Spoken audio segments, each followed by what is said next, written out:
बहू आई, सास का कैमरा लग गया। इसकी आंखें कुरान पढ़ने में काम नहीं करती हैं, इसकी आंखें तस्बीह में काम नहीं करती, इसकी आंखें बहू पे बराबर काम कर रही हैं। दूर बैठी है और से देख रही। तुझा शाम कोई लल्ला कि तेरी बहू बहुत लफूदड़ी है। कहा क्यों? क्या इसे बर्तन धोने नहीं आते? कहा तुझे कैसे पता? कि मैं देख रही थी। इसे ये काम करना नहीं आता, इसे ये भी नहीं पता किचन किधर है। और नई आई है, सब सीख जाएगी। खुदारा रवैये बेहतर करो। आपकी बेटी से नुकसान हो जाता है, कहते हैं पगली कब सीखेगी। और जब बहू से नुकसान होता है ना, डायरेक्ट कहते हैं हराम का था, तेरे बाप ने ला के रख दिया, जो तोड़ दिया तूने। जब ये ताने बच्चियों को दिए जाते हैं ना, तो खुदा की कसम बच्चियां फिर रोया करती हैं। शाम को शोहर के बिस्तर पर बैठ के कहती हैं, मेरे सरताज अपने माँ बाप से कह दो जूतियां मारे, चप्पल मारे, हमें कोई शिकायत नहीं है, लेकिन कभी बाप का ताना ना दे, बाप की गुर्बत की गाली ना दे। जब कोई हमारे बाप की गुर्बत की गाली देता है, तब वो चोट यहाँ नहीं यहाँ लगा करती है। बेटियां रो के कहती, इन्हें क्या मालूम है, जिस दिन से मैं पैदा हुई मेरे बाप ने घी खाना छोड़ दिया था। इनको क्या पता है जब मैं पैदा हुई थी मेरे बाप ने शौक पूरे करना छोड़ दिए थे। मेरी माँ कहती थी घी क्यों नहीं खाते हो, कमजोर हो जाओगे। तब मेरा बाप कहता था कि इतना कर लूं ताकि बेटी को इज्जत से रुखसत कर दो। ए मेरी बीवी, मेरा बाप कहता था मेरी बीवी तू घी की बात करती है, जिस दिन बेटी को इज्जत से रुखसत कर दूंगा उस दिन दुनिया का सबसे बड़ा पहलवान कहलाने लग जाऊंगा। अल्लाह करे हर बेटी, हर घर के अंदर कोई ना कोई बेटी है। आपके घर के अंदर जो बहू है ना, वो किसी ना किसी की बेटी है। आप उसको नौकरानी ना समझिएगा। ये शिकायत तो लोग करते हैं ना कि बहू अब्बा नहीं कहती है, तो सुन भाई अब्बा, तू पहले से इस घर में रह रहा है, बच्ची बाद में आई है, इसको तुम्हारे बीच घुलने मिलने में वक्त लगेगा, इस घर को अपना समझने में वक्त लगेगा, लेकिन तू तो पहले से है ना, तो लाजिम है कि तू उसे बेटी पहले कह, वो तुझे बाद में अब्बा कहेगी। उसे यह एहसास दिलाइए कि तू गैरों में नहीं अपनों के बीच में आई है। तू बगैर बाप की नहीं, यहां तेरा बाप है। तू बगैर मां की नहीं, यहां तेरी मां भी है। तू बगैर बहन के नहीं, यहां तेरी बहनें भी हैं, यहां तेरे भाई भी हैं। यह एहसास उसको दिलाइए। अभी शेर पढ़ा था हसन रजा बरेलवी साहब ने, उन्होंने हजरत उमर के हवाले से कहा था, बच्ची ने जो कहा था ना, अम्मी खुदा देख रहा है, खुदा देख रहा है। हजरत उमर जब उसको अपने बेटे की दुल्हन बना करके लेकर आए, घर में बैठा के कहा था, बेटी बता मैं तेरा क्या लगता हूं। तो बच्ची ने कहा था, आप मेरे चचा लगते। आपने कहा बस चचा? कहा हाँ आप मेरे चचा लगते। तो कहा बेटी बाप नहीं कहोगी? कहा मेरे बाप का इंतकाल हो चुका है। हजरत उमर की आंख में आंसू आए। फरमाया खबरदार, आज के बाद चचा ना कहना, जब भी कहना बाप कह के आवाज देना, इसलिए कि अगर एक बाप चला गया है, खुदा ने तुझे दूसरा बाप अता कर दिया है। हम पहले अपनी तरफ से पहल करें कि उसको अपनी बेटी तस्लीम करें, लेकिन ना बहू आई, सास का कैमरा लग गया। इसकी आंखें कुरान पढ़ने में काम नहीं करती हैं, इसकी आंखें तस्बीह में काम नहीं करती, इसकी आंखें बहू पे बराबर काम कर रही हैं। दूर बैठी है और से देख रही। तुझा शाम कोई लल्ला कि तेरी बहू बहुत लफूदड़ी है। कहा क्यों? क्या इसे बर्तन धोने नहीं आते? कहा तुझे कैसे पता? कि मैं देख रही थी। इसे ये काम करना नहीं आता, इसे ये भी नहीं पता किचन किधर है। और नई आई है, सब सीख जाएगी। खुदारा रवैये बेहतर करो। आपकी बेटी से नुकसान हो जाता है, कहते हैं पगली कब सीखेगी। और जब बहू से नुकसान होता है ना, डायरेक्ट कहते हैं हराम का था, तेरे बाप ने ला के रख दिया, जो तोड़ दिया तूने। जब ये ताने बच्चियों को दिए जाते हैं ना, तो खुदा की कसम बच्चियां फिर रोया करती हैं। शाम को शोहर के बिस्तर पर बैठ के कहती हैं, मेरे सरताज अपने माँ बाप से कह दो जूतियां मारे, चप्पल मारे, हमें कोई शिकायत नहीं है, लेकिन कभी बाप का ताना ना दे, बाप की गुर्बत की गाली ना दे। जब कोई हमारे बाप की गुर्बत की गाली देता है, तब वो चोट यहाँ नहीं यहाँ लगा करती है। बेटियां रो के कहती, इन्हें क्या मालूम है, जिस दिन से मैं पैदा हुई मेरे बाप ने घी खाना छोड़ दिया था। इनको क्या पता है जब मैं पैदा हुई थी मेरे बाप ने शौक पूरे करना छोड़ दिए थे। मेरी माँ कहती थी घी क्यों नहीं खाते हो, कमजोर हो जाओगे।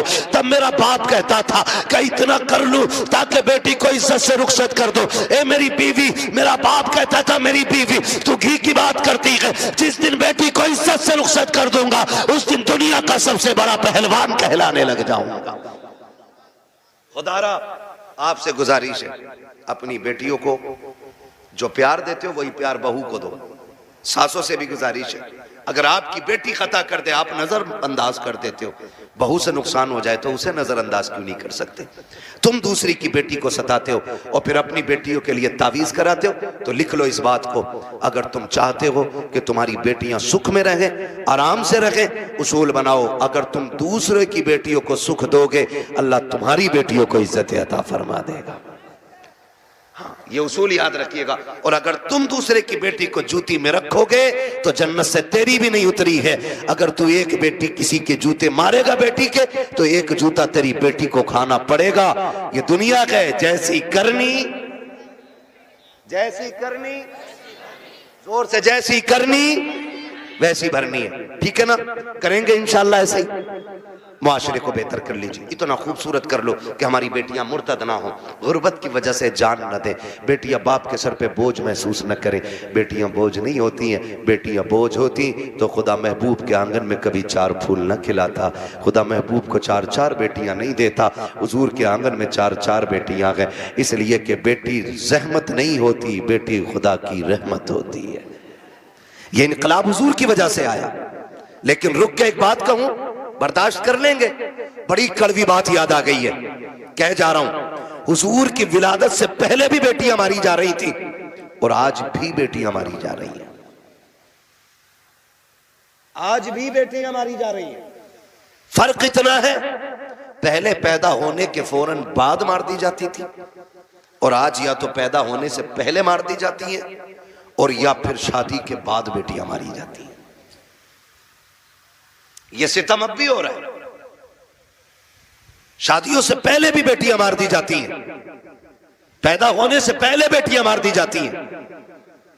आखिर ये कौन लोग हैं जो निकाह के बाद बच्चियों का गला घोट देते?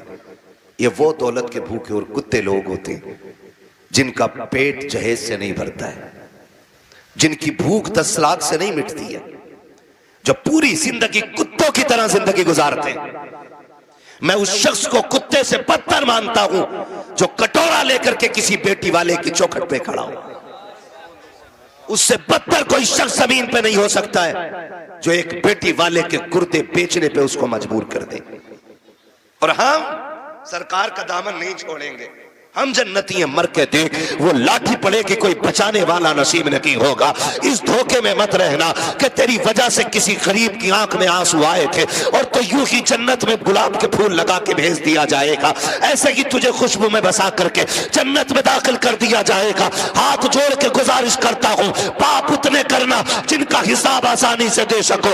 याद रखिएगा, अल्लाह अगर हिसाब लेने पे आया, रत्ती रत्ती का हिसाब लेगा और कोई बचाने वाला नहीं होगा। कोशिश ये कीजिएगा किसी की आंख का आंसू तेरी वजह से ना आए, कोई गरीब तेरी वजह से ना रोए, वरना खुदा की कसम कितनी भी अज़ानें तेरी कब्र पे हो जाए, जितने चाहे 40वें करा लेना, जितने चाहे तीजे पढ़वा लेना, अगर तूने किसी का दिल दुखाया है, अल्लाह उस वक्त तक तुझे जन्नत नहीं देगा जब तक गरीब के एक आंसू का बदला तुझसे नहीं ले लिया जाए।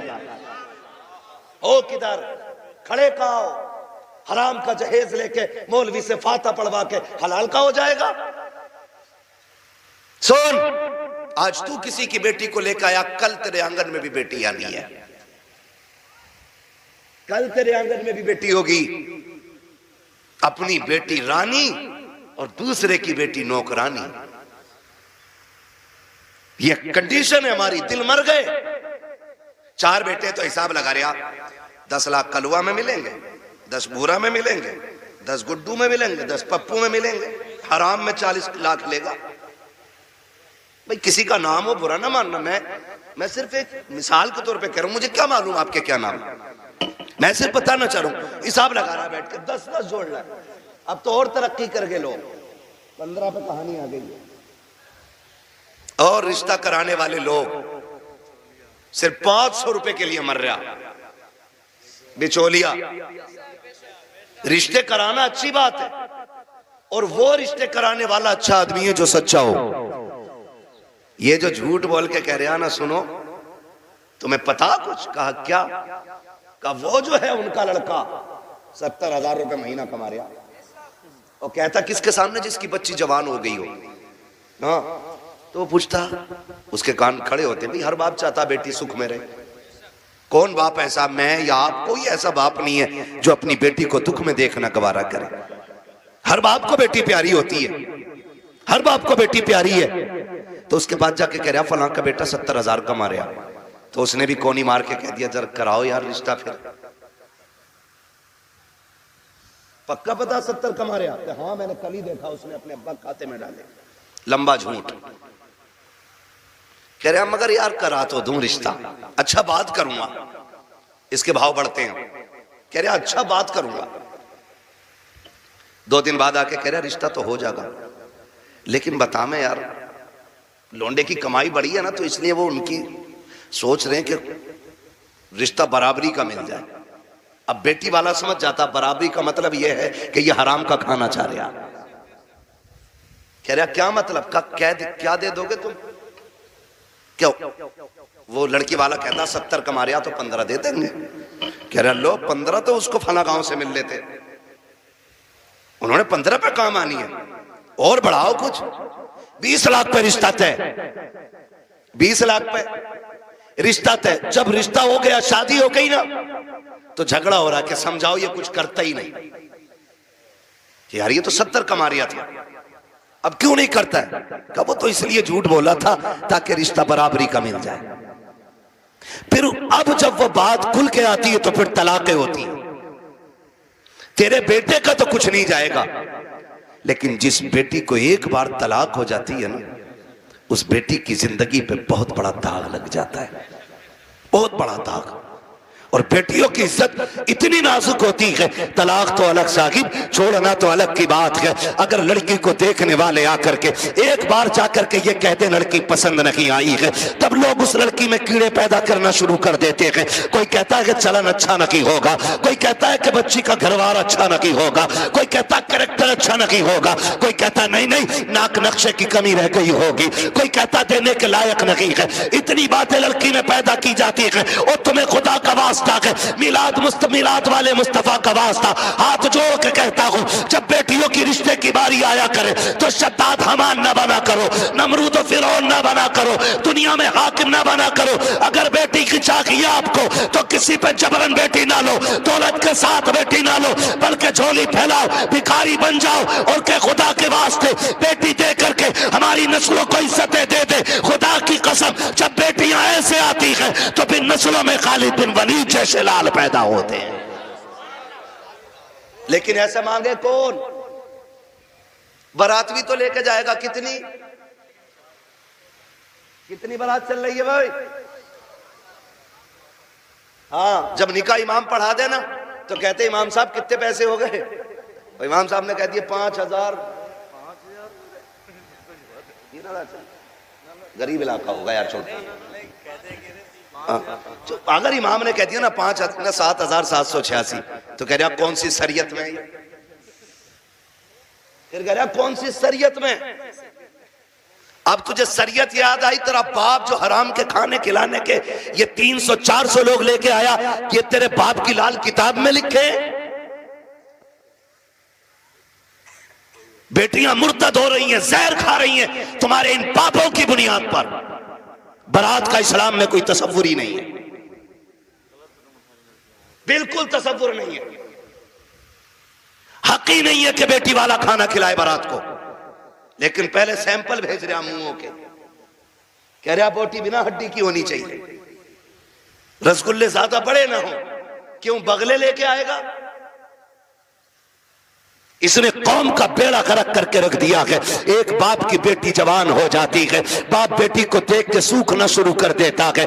इसलिए नहीं कि बेटी जवान हो गई है, इसलिए सूखना शुरू हो जाता है कि बेटी जवान हो गई है। अगर कोई दरवाजे पे शरीफ आ भी गया तो बारात में हराम की खाने वाले लोग आएंगे। पहली बात तो जो भी बेटी लेने के लिए आएगा 4, 5, 10 लाख से शुरू होता है, उस कुत्ते का पेट भी भरना है। फिर जो बारात हराम का खाने के लिए आएगी उनके लिए भी इंतजाम करना पूछता है हद तो तब हो जाती है जब 400 बाराती खाने के लिए बैठे हो और लड़के का बाप बगल में परस दबा करके बारात के टेबलों पे चक्कर लगा के पूछता है नमक ठीक है कि नहीं, मिर्च ठीक है कि नहीं, कोई कमी तो नहीं रह गई है। पूछना तो ये लड़की वालों को चाहिए था, ये क्यों पूछ रहा है दयूस की औलाद, इसको हक किसने दिया है कि ये खाने की कमी पता करे। और कितने बेगैरत होते हैं, उसके बावजूद भी उठ के कहते हैं नहीं जी बात तो ठीक है, खाना भी सही है, लेकिन नमक ज्यादा कर दिया गया है, मिर्च तेज कर दी गई है और बेगैरत नाक तक खा चुका है, तो खाने में ऐब निकाल क्यों रखा है। पहली बात तो ये है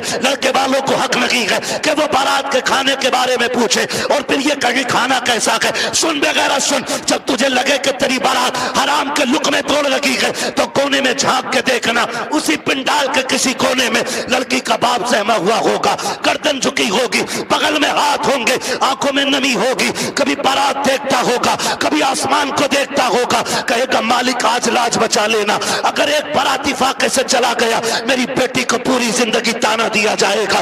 गरीब बाप खड़े होकर के अपने रब को आवाजें दे दे के कहता है मेरे परवरदिगार खाने में बरकत देना, अल्लाह खाना कम न पड़ जाए। और जब खाने से निकलता बंदा अगर वो पूछता कि बताओ खाना कैसा था, और एक बेटी के बाप से बड़ी बेगैरती से कह दिया जाता है कि खाना ठीक था लेकिन नमक की कमी थी, मिर्च ज्यादा थी, बाप का कलेजा टूट जाता है। मैं पूछना चाहता हूँ अगर नमक ज्यादा भी था, मिर्च तेज हो गई थी, अगर तुम इतना कह देते अल्लाह का शुक्र बहुत अच्छा खाना है, तो तेरा क्या चला जाता, कम से कम गरीब का मान रह जाता, उसका दिल रह जाता। तूने खाने का इनकार किया, उसका दिल भी तोड़ा, रब को भी नाराज किया। खुदा के वास्ते किसी का दिल ना तोड़ा करो, अगर हो सके तो दिल तोड़ दिया करो।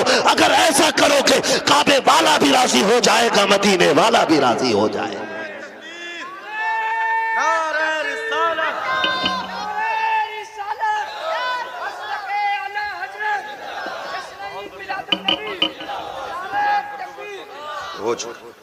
तवज्जो है सारे लोगों की, जरा कह दे या रसूल अल्लाह, खाली जलसे करने से कुछ नहीं होने वाला।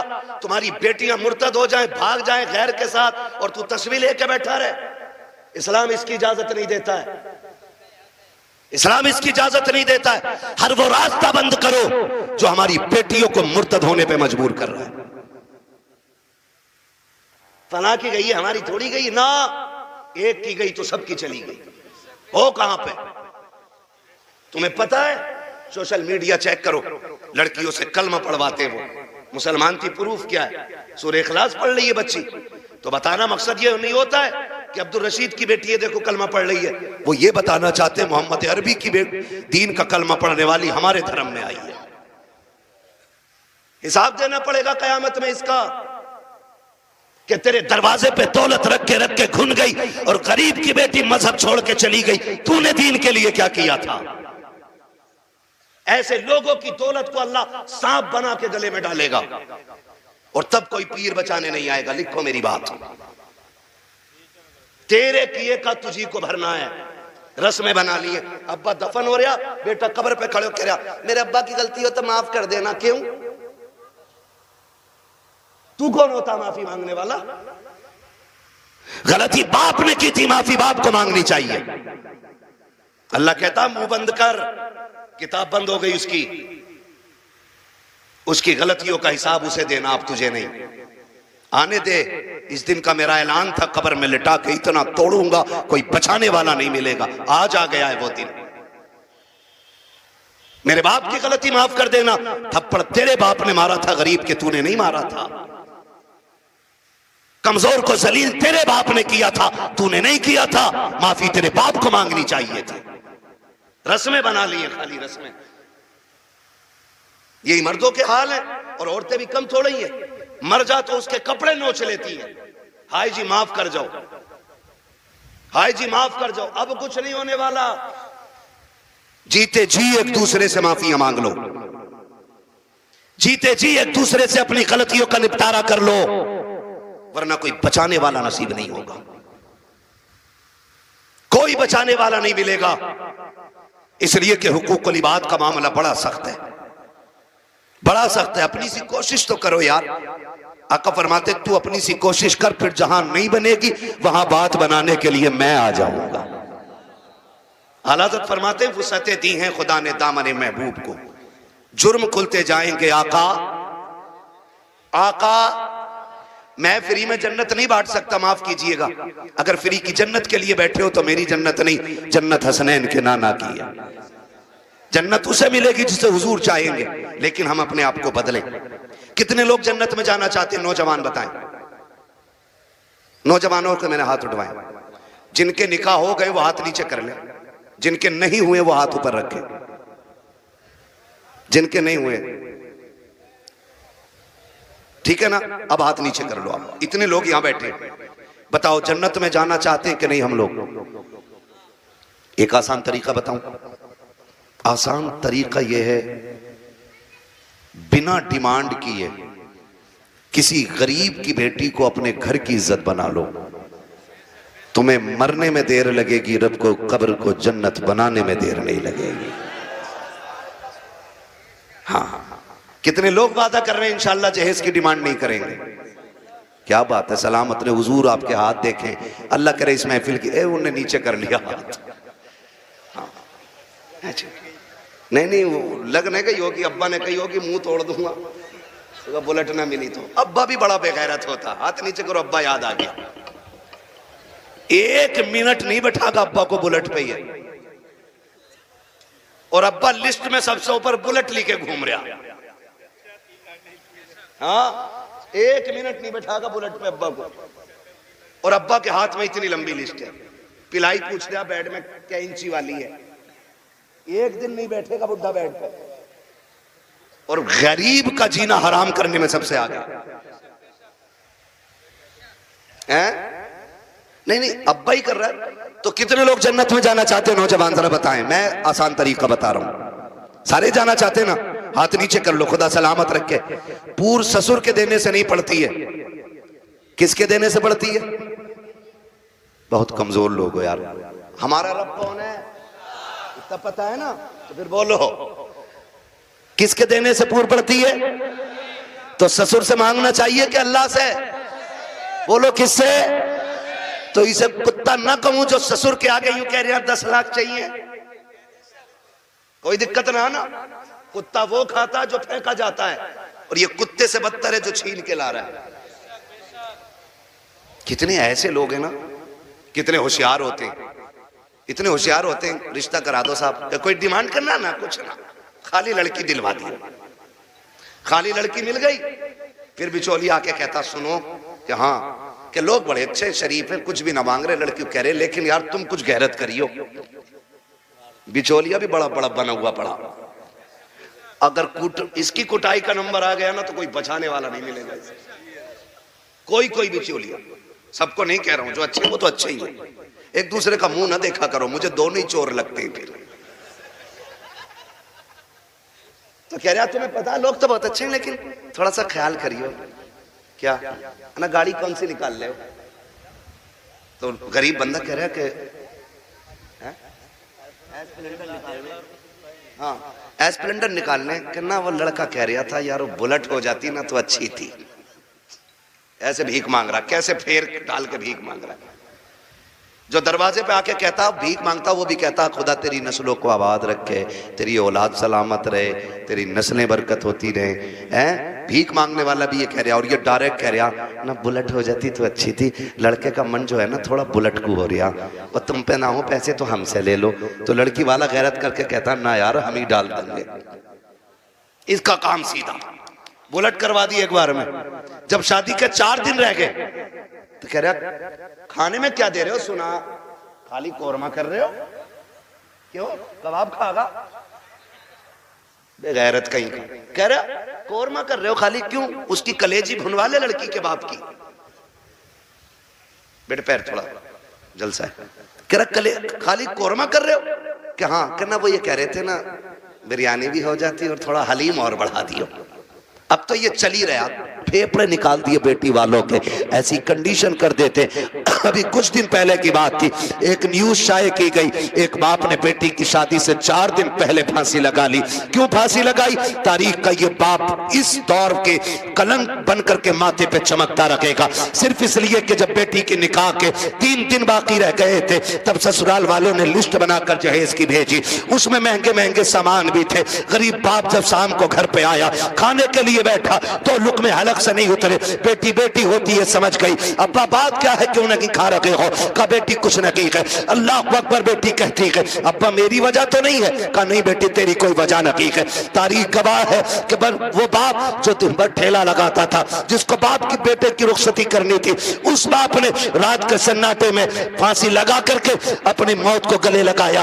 अगले दिन लाश जब उतारी गई, जेब के अंदर से कागज मिला, उसमें लिखा हुआ था, मेरे रिश्तेदारों मैं इस लायक नहीं हूं कि तुम्हारी खुशी पूरी कर सकूं, और बेटी को नाकामी का चेहरा नहीं दिखा सकता था, इसलिए मैं दुनिया छोड़ के जा रहा हूं। अगर मेरी लाश तुम्हारे काम आ जाए तो इससे फायदा उठा लेना। तुम्हें खुदा का वास्ता इन हालात में बेटी वालों को मत लाओ। कैसे मौतें हो, अगर ऐसे मौतें होंगी तो ना कोई यहां बचाने वाला मिलेगा ना वहां बचाने वाला मिलेगा। आसान करो शादियों को, करेंगे इंशाल्लाह, आसान करेंगे। कितने लोग जहेज नहीं मांगेंगे? वो हाथ उठा के बता देंगे। वो बुढ़े भी हाथ उठाते जिन्हें बेटों के लिए नहीं लेना। हाथ देखो कौन नहीं उठा रहा है। नहीं सारे उठाएं एक साथ। जवान भी जिन्हें, सुनो पहले समझ लो, पहले समझ लो सही से। हाँ, वो जवान हाथ उठा के वादा करें जिनकी शादी नहीं हुई है कि हम जहेज मांगेंगे नहीं। और वो बूढ़े जिनकी औलाद है वो ये वादा करें हम अपनी औलाद के लिए सवाल नहीं करेंगे किसी से। कर सकते वादा? कितने लोग कर रहे हैं? जरा हाथ उठा दे। अल्लाह का शुक्र है, बस हाथ नीचे रख लो, इतनी हुजूर के गुलाम काफी थे। बाकी को तो देख लेना मैदान महशर में, सब पता चल जाएगा। बस इतने लोगों ने हाथ उठाया। अल्लाह करे इतने लोग ये डिमांड बंद कर देंगे ना, तो अगर ये 200 लोगों के हाथ उठे ना तो इंशाल्लाह 200 बेटियों का जीना आसान हो जाएगा। और मेरा नबी आया ही बेटियों की जिंदगी आसान करने के लिए है।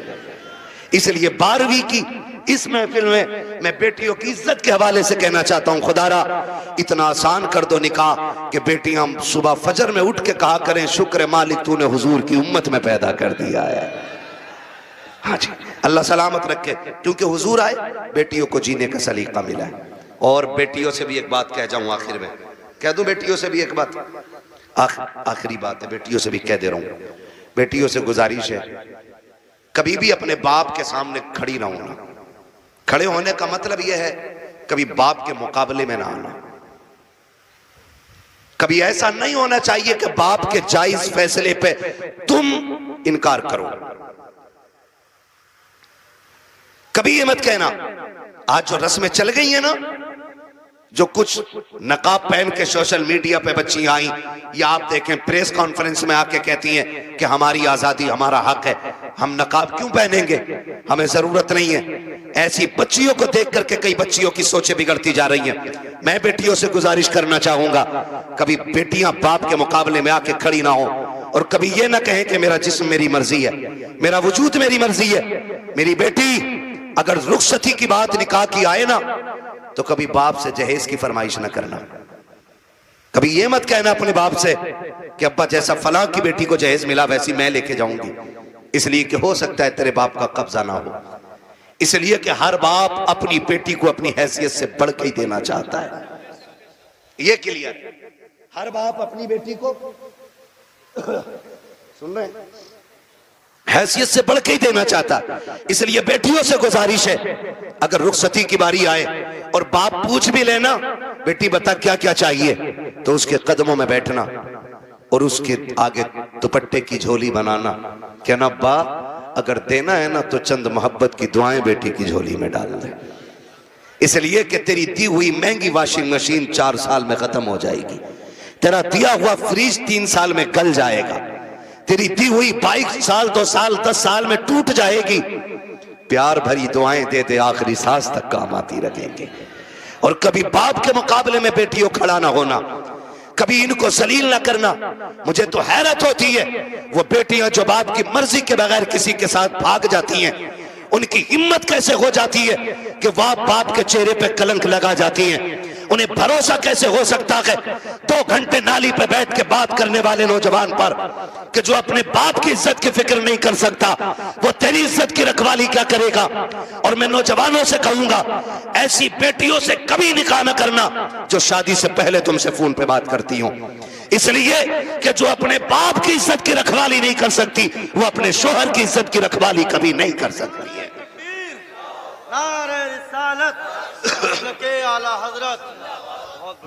आपसे कहना चाहता हूं, मत कीजिए ऐसी बच्चियों से शादियां जो शादी से पहले आपके साथ फोन पे बात कर रही हैं, इसलिए कि जितना बाप ने एहसान तुम पे किया है ना बेटियों, तुम्हारा शोहर नहीं कर सकता है, नहीं कर सकता है। और ये तेरा मजनू लुल, ये 3 घंटे मच्छरों से कटवाने वाला नाली पे बैठ के और कह रहा तुझे चांद तारे दिखाऊंगा, जो खुद मच्छरों से नहीं बच रहा ये चांद तारे दिखागा।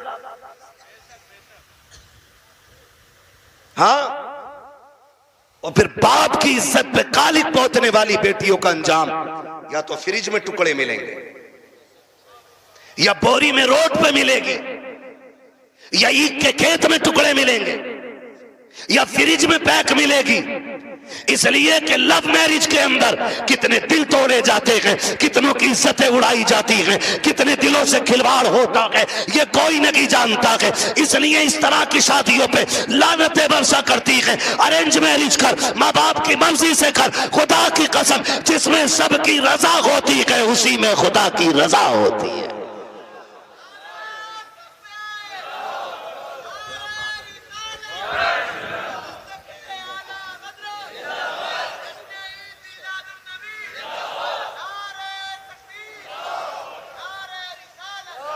आखिरी गुजारिश बेटियों से है, बाप के चेहरे पे कालिक ना पोतना।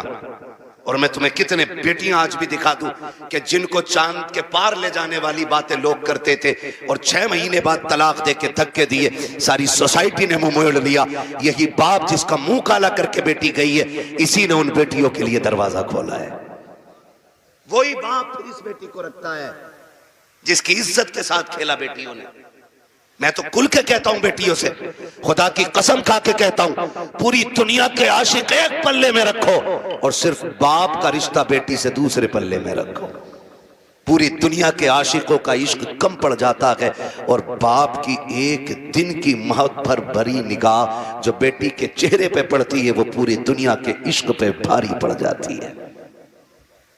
सच कह रहा हूं, ये याद रखिएगा, जो इज्जत बेटी को एक बाप दे सकता है वो कोई रिश्तेदार नहीं दे सकता है।